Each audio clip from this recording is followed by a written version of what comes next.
Hi, I'm Caroline Levitt. I am the co-founder, along with Jenna Blum, of A Mighty Blaze, the book initiative that started during lockdown so we could put together readers and indie bookstores and writers and all of that. And we're going on our fourth year now. So it would be great if you guys want to subscribe so you can watch our videos whenever on YouTube. Today, I'm so thrilled because we have my friend and one of my all-time favorite writers, Ann Hood, here. And I want to tell everybody, if you're in Boston, Ann and I are going to be at Newtonville Books May 26th at 7th. And it's going to be really full of mischief and mayhem and lots of good stuff. So you should come. So I want to show this book that I also edition of one of Ann's books before I knew her. This book influenced me so much that I kept it all these years, and I reread it because it's so great. But the book we're going to talk about today, which I've already told Ann, which I feel is a genius work, and I feel like it's her best book ever, is The Stolen Child. It's absolutely wonderful. So let me give a bio to Ann, and then I'll shut up and I'll let Ann talk.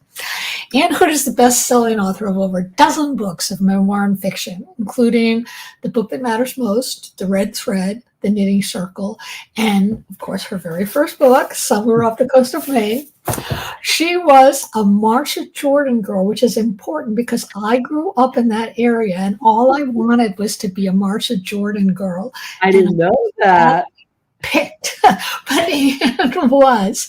She was a bona fide flight attendant, and you all want to read Fly Girl, which is this wonderful book full of amazing anecdotes, and a charter member of the I Love Manhattan Club. Her work has appeared in the New York Times, the Paris Review, O Magazine, Bon Appetit, Tin House, The Atlantic Monthly, Real Simple, and other wonderful places. She's won 2 Pushcart Prizes, 2 Best American Food Writing Awards, Best American Spiritual Writer and Travel Writing Awards, and a Boston Public Library Literary Light Award. I'm thrilled to have her here. I'm thrilled to call her a friend. Thank you so much for being here, Ann. Thank you for having me. I love talking to you. I'm glad it worked out. Thank you. So here's the first question. Okay. As I said, I think The Stolen Child is really a genius book. So much of it is really about the choices we make and the choices we don't make. Nick Burns is a World War II soldier who made a terrible mistake while he was in the trenches, taking a painting from a mysterious artist, Christine Chastain, and a baby, and leaving them both. As he is old and dying, he hires this wonderful young woman, Jenny, who's hilariously a former IHOP waitress, so she's much more, who has a loss of her own. So how did these characters come to know or not know if they made the right choice? Did you know how you were going to do this before you started? And do you think that there ever is a right choice? And do you think that we learn the most from the actions we take after the wrong choices that we make? That is a brilliant question, that last one, for sure. So I knew what Jenny's story was, but I changed Nick's in revision. Oh. So I did think I knew as I wrote, but after many drafts and, my editor reading it and trusted readers reading it, I realized that what I had in store for him, readers were not going to be happy with me. And that maybe I could play it out differently and still get the effect that I wanted. And so that's what I did. So he did change a little bit at the end. But I kind of feel like, John Irving told me this once. He said he always knew his first line and his last line. Right. Yes. And I said, I don't buy that because your books are so long. How can you know what's going to happen in 800 pages? And he pointed to writers like Dickens, who is somebody he admires greatly, and other writers of that ilk. And he said, once you know where you start, you know where you end. It's that big middle you have to figure out. And that kind of makes sense to me. So now I know when I have my first line, I kind of know in general where I have to go. I have no idea how I'm going to get there. Right. That's the thing. You don't have any idea how to get there. But, sometimes I find it helpful when I know the ending because I can almost write the book from back to front and go Right. back and Exactly. forth. Exactly. Okay, you have to tell us about the Museum of Tears. I found it incredibly moving. So I want to know how it originated, tell us what it is, and just talk about it because it's amazing. So this was really the genesis of the book. This is what launched the book. And until maybe a year before the book came out, it was called The Museum of Tears, actually. That was the title. I was sitting just, having a sad day, and I was a little weepy. And I asked myself, I wonder how many tears I've cried in my life. Like, Question. I cried so many tears over Peter Hayhurst when I was 16. I mean, buckets, And then, of course, tears over bigger things, tears of frustration. I mean, even tears of joy. And these things are all going through my mind. And I thought, I wish I had collected them all and like maybe labeled them somehow so that at this point in my life, I could look back and I could say, you foolish girl crying over Peter Hayhurst, or you smart girl crying because you were ending a relationship or leaving something. But no, people don't do that. Our tears just vanish. They vaporize. And then I thought, well, what if someone did collect them? And that question, because I really believe that what if question is the launch pad for novels, right? What if someone did collect them? And I swear within 2 hours, I had developed the Museum of Tears and the overly romantic guy in Naples, Italy, who collects and curates the museum, which is just in kind of a nook or cranny in the back of the nativity shop that his whole family has been doing. This is, I'm obsessed with nativities, and especially the ones in Naples, and I am Neapolitan. And so I based it on a real street in Naples where everything's kind of dusty and people, are using those jeweler things because they're painting such small things. And I just thought that was like a romantic and exotic setting. And I thought the museum is just back there. It's just in the back of the shop, but it gets written up in Let's Go Italy.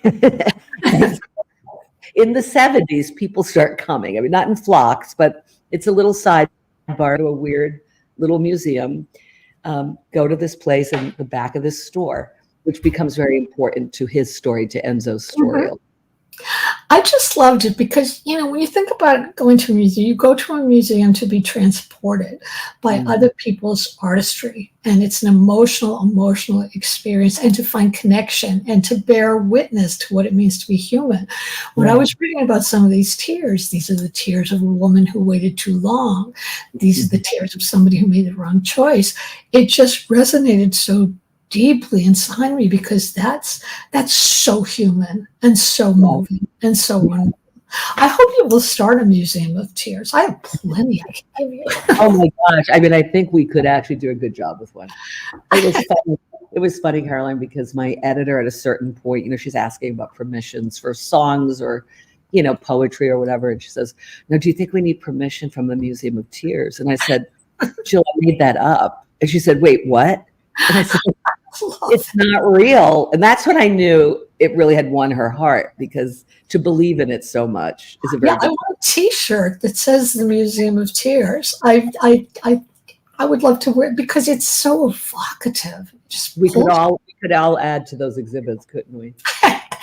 So I felt that this book was really about love and all its incantations. I mean, Enzo has this wonderful and tragic love story that just, it broke me. And there's so much here about, the friendship love between Jenny and Enzo, thwarted love, convenient love, and the kind of heart-thumping love that Jenny finds at the end. Did you always know that this was what the book was going to be about, or did it sort of come in? I started it thinking that the main emotion was regret. Oh. And how can we deal with that, change it, move past it, embrace it? Like your wonderful question, you regret something, and then at a certain point when you look back at it, you understand it better, and maybe you think about, wow, if I hadn't made that choice, I wouldn't have had that child, or I wouldn't have met that person, or you know what I mean? It's a funny, complicated web regret, and that's what I thought of. But I have to say, I'm so in love myself that I think love just imbued the book. Ultimately, I was just having people falling in love all over the page. It's the most important, wonderful thing. It really is. You have a comment from Martha Browning, who wants to be a docent at the Museum of Tears. Please. Martha, how are you? You also have another comment from Liz Havens, who's listening from Beverly, Mass. And Kim Rudder. Come to Newton. Look at that. Okay, so I really want to talk to you about structure, because you have expertly interwoven different times and different storylines, and everything is in exactly the right place where it should be. You've also done what I call seeding, where you put something in at the beginning of the novel, and someone reading you just thinks, oh, okay, and then it bears real fruit later on. So I want to know, do you map things out? Do you outline, or is this stuff that comes out in your second or third or 18th revision? How does that work? Boy, I wish I have what I do, but it's been moved because we hosted a bunch of people here, so I don't know where it ended up. I can show you. I map it out. I don't call it an outline. I get a big poster board, and I make notes that only make sense to me, but it's a way for me to look at characters, timelines. The funny thing is, you held up somewhere off the coast of Maine. I didn't know what the heck I was doing when I wrote that book. I thought it was short stories that were kind of interconnected. It sold as a novel, so I had to figure out how to write a novel. I mean, it was really as somebody was watching over me and helping me do that. And then I wrote 2 other books, and the review for the third book was, this happens, that happens, so what? I was like, so what? I mean, that was a bad. And so, but I really took it to heart, because I'm like, there's something about that question that actually matters somehow. And I realized that I was writing books that didn't really have plots. They were situations kind of knit together, but not an overarching plot.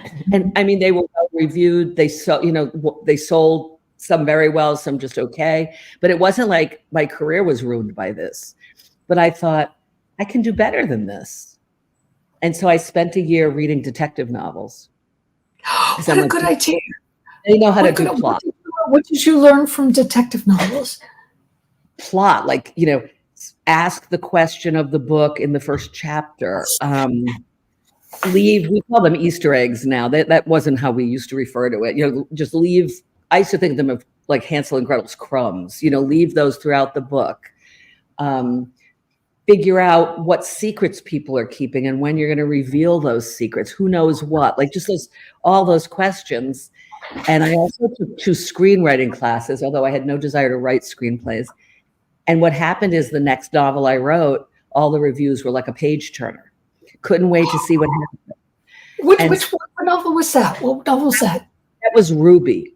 Ruby. Oh, Ruby was amazing. That blew up your career. I remember that. So once I figured that out, what did I start doing but making the plots more and more complicated? Then I loved plot, and I just loved doing it. And I mean, and now they're getting so unwieldy that I have to kind of rein it in, because I like doing jigsaw puzzles, and I feel like this is what I'm doing. A giant jigsaw puzzle where that box is telling me these pieces fit together. I'm not seeing it yet, but I know I can figure it out. And so that's how I feel when I'm doing it. And I have to say, I've always loved to write. Like, my writing time is my happy time, but I have so much fun now doing it. It's really fun. It's like, oh, I'm not going to tell them why that person's going there right now, but I know why. And it's going to, and I'm delighted, So it's really made it a lot of fun.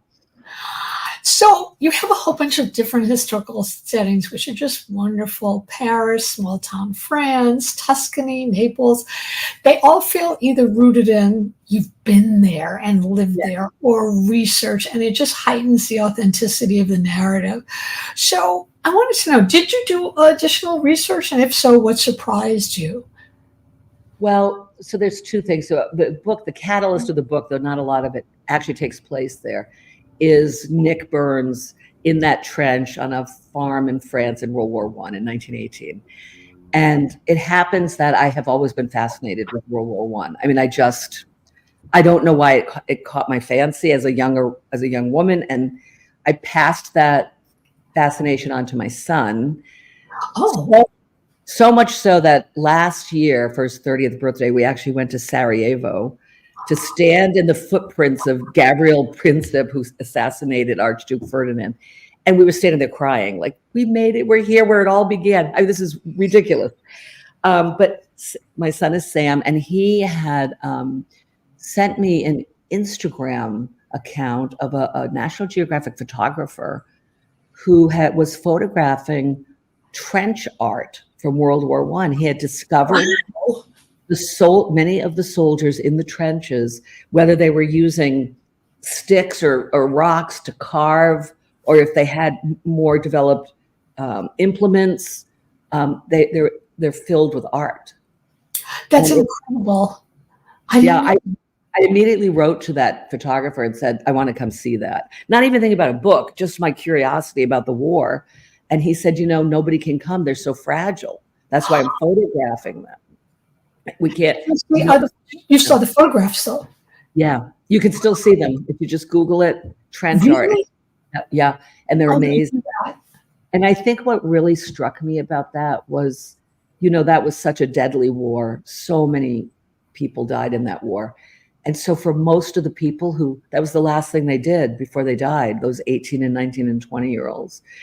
So that came before I researched for the book, but it was that sort of got me thinking about, let's set it in World War I, let's set it on a farm. And then there's a French painter I love, and I kind of based Camille Chastain on her, the artist. So a lot of it is from things that I already kind of had in I always say my brain is like that thing in your dryer that collects lint, So a lot of it was collected up there.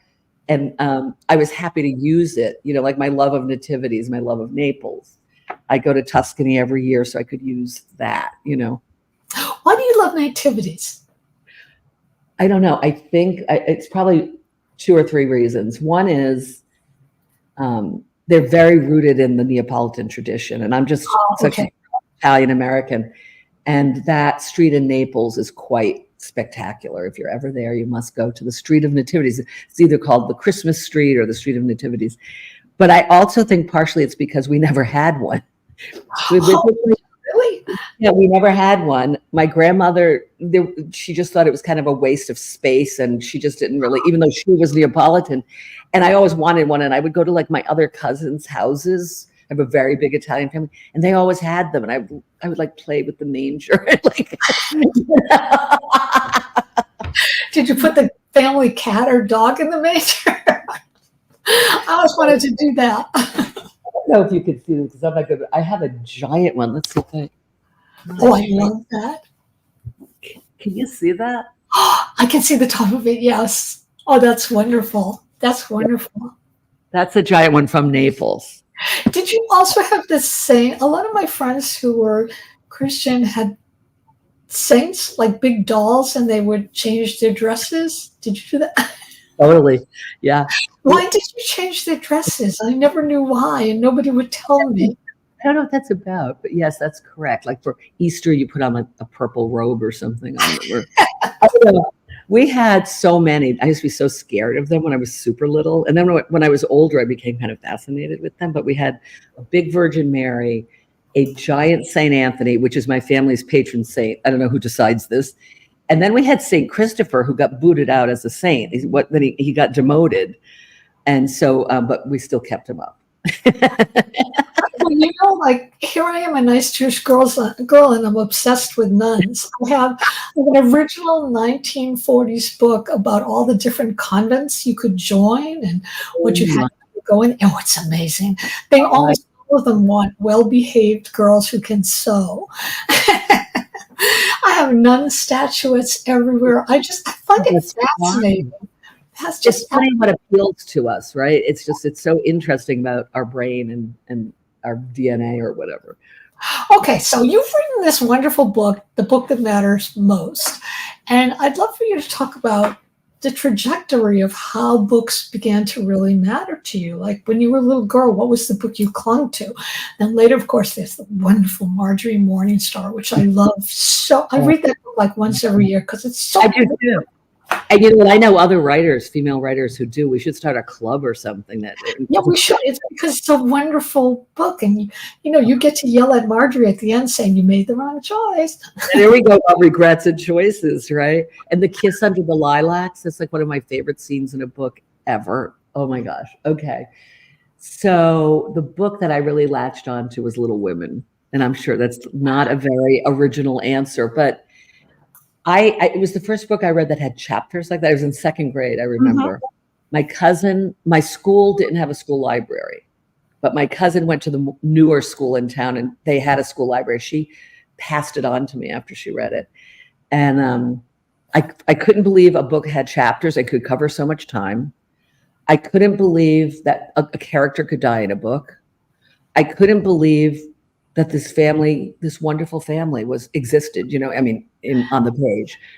And I couldn't believe someone could actually grow up and be a writer, which is what I was already thinking. Right. And so it just had everything I needed at that time. And then after that, I just started reading like Nancy Drew. I had that one big, then Nancy Drew intruded, and that took over my life for a while. Let's talk about the art in the book. Do you paint yourself? And without giving anything away, can you talk about Christine Chastain's paintings and what they mean on so many different levels, which they do? I can't paint or draw, or I have no artistic talent like that. Knitting is about all I can do, if you can even call that artistic.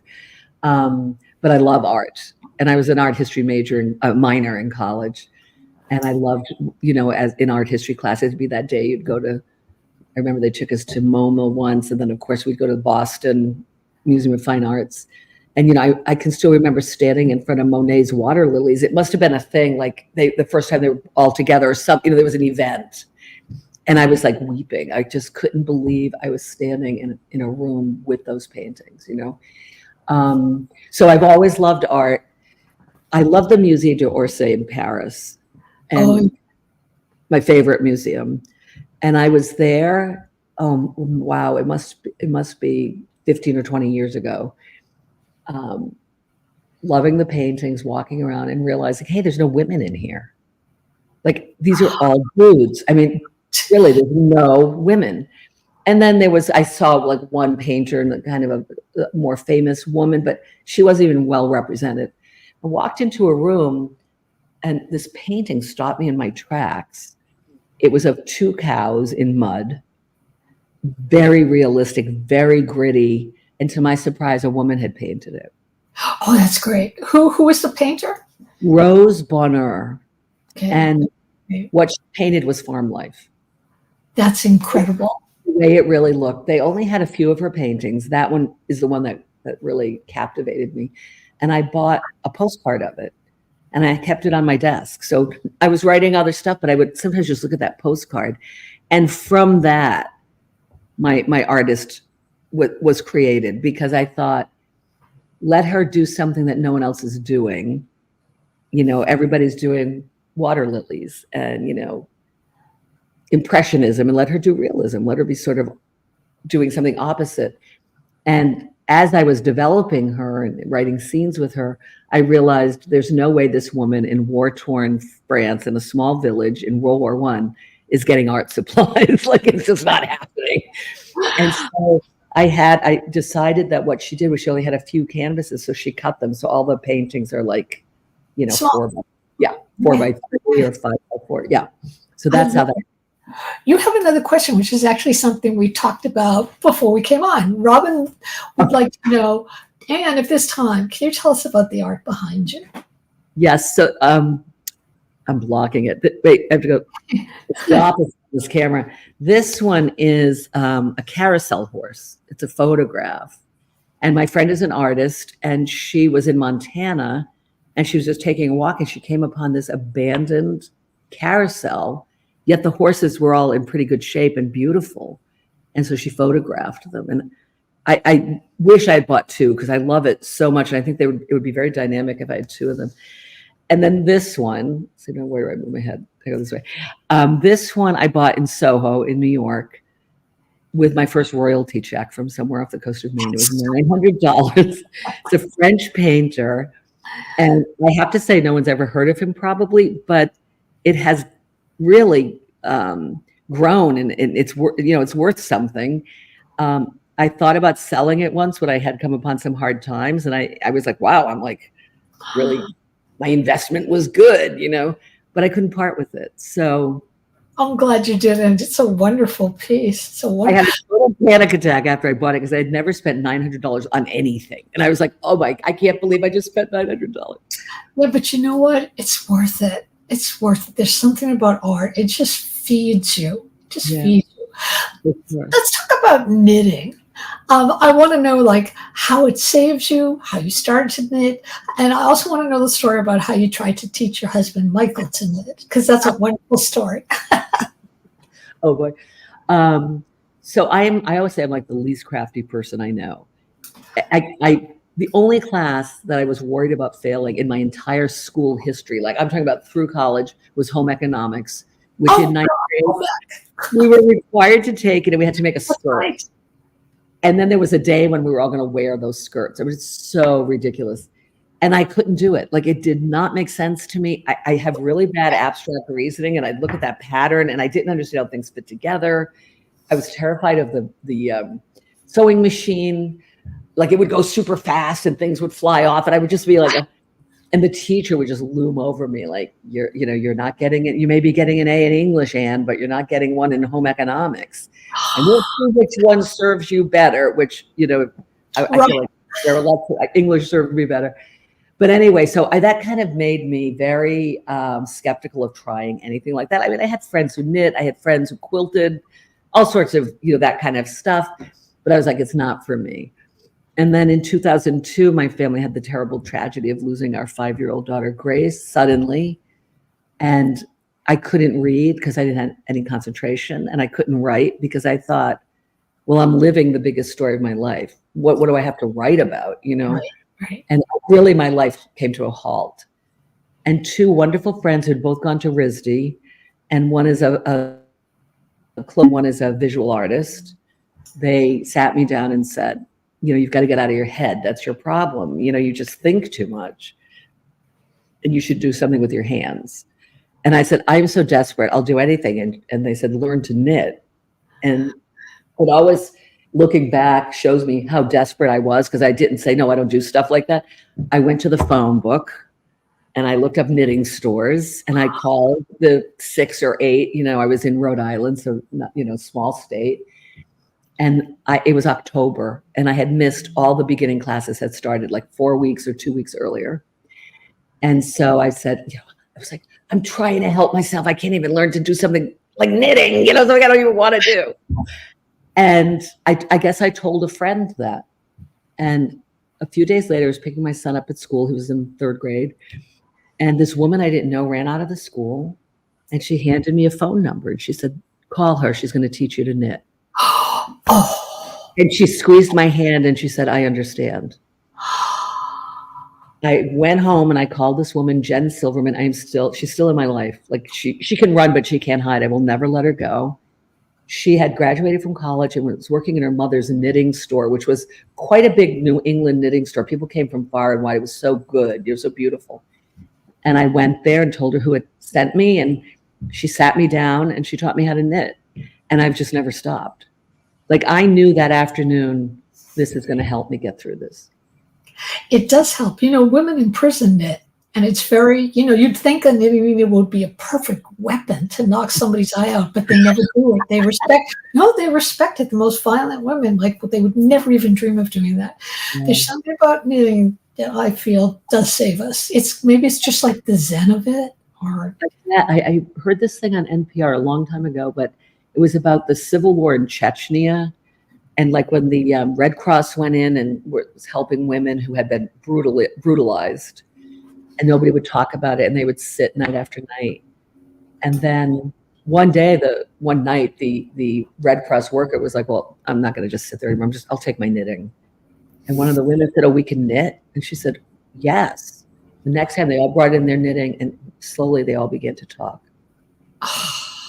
It's amazing. It's amazing. I can't imagine not having yarn around or knitting or whatever. So is there anything that you can't write or that you don't want to write? Because it seems to me you've written so many different books. You've written YA, you've written memoir, you've written everything. I mean, is there something where you think, I'm never going to write that? No, I don't know what I'll write. I mean, when you're a little girl dreaming of being a writer, you're not thinking, I want to write my memoir. You're just like, I want to write Little Women. And I feel like the one genre I have not written in is poetry. But I love poetry, and I read poetry every day. And I would love if I could write a poem. And every now and then I try, and they're just terrible. But that's the one thing I wish, if I could write one good poem, I'd feel happy about that. Yeah, my poems are like the kinds of poems that lovesick girls wrote in high school. I still have some of them in my journals. So what's the best advice you've ever gotten as a writer or given to another writer? I think it's both. Bill Matthews, the poet, said, revision isn't cleaning up after the party. It is the party. Oh, that's so good. That is really good. And like many new writers, revision could really confuse me, frustrate me, make me angry. I was like, what do you mean it should be this way? It's my book, or my words, or then they'd say things weren't working that were so clear to me. And the idea that revision is the party has really love that. Yeah, help me embrace it. And I always say that to students too. I just think if you don't embrace it, you're not going to get published. That's just good. You have to come to love it. You really have to come to love it. It's my favorite part. It's my favorite part. Me too. It's like, let me get this draft out so I can make this book good. Yeah, exactly. Right. Okay, I have to ask you, my final question is a classic question that I ask everybody because I'm an obsessive person myself. What's obsessing you now and why? Climate change, which again, unpredicted, but I've started a new book in which it is part of a very wild plot. Tell us. So, I'm describing it. I can't talk about it because I never talk about things when they're this new. I have about 300 pages of doesn't make sense. I'm looking at it. In fact, it's right over there. But it's a time traveling love story that involves climate change. Wow. That's great. Great. Now, are you teaching writing classes? Yes, I taught at the New School this semester, and I taught at NYU. So the New School is the MFA program, and I teach there every semester. NYU, I sometimes teach an undergraduate class. I kind of dip in and out. Are there writing books that you like, that you think are good? Not really. I don't even, you know what? I once interviewed to run the creative writing department at Rutgers, and I knew they thought I was doing too much, and they asked me, well, what books do you like? And I said, well, I don't think any of them are any good. And I saw their faces. Oh my. Didn't get that job. I do, if I recommend a book at all, there's two. It's Vivian Gornick's The Situation in the Story, which is brilliant, and not only for writers. It's just such a deep understanding of what a story is. And the other one is Writing Fiction by Janet Borroway. And the only reason I recommend that and like it is because she doesn't talk down to a beginning writer. There's a chapter on syntax, for example. Okay. Yeah. So those two I think are very good, but most of them I'm not a fan of. Yeah, I think so too. So I want to tell everybody, look at this gorgeous cover, this gorgeous painted cover. And the most beautiful thing is I love this with the novel as a brush Great. stroke. Yeah. It makes me just want to lick it. I know. I love it. It's absolutely gorgeous. Again, go to your favorite indie and pick it up, or you can order it at bookshop.org. I've put a link right there to make it easy for people. Also, I want to show this one too, because I've kept this for so many years. I have books in this is my writing office, and I have books here. I always keep the ones that I really love and I reread. And these two are staying there. So I want to thank everyone who's come here. Remember, this is going to be on our YouTube station, so you can watch it again. You can tell your friends. It's going to also be a podcast, so you can listen to it. Usually that happens 3 months down the line. I want to thank all of you who are here. And I want to especially thank Anne for being here. Oh, and also I want to tell anyone in Boston, Anne and I are going to be together again. New Books, the 16th at 7. Thursday. Right, it's going to be really, really fun. It's going to be really wild. We'll probably sing. We might dance. You never know. We might. Thank you so much, Anne. Thank you. So nice seeing you. Bye, everybody. Bye, everybody.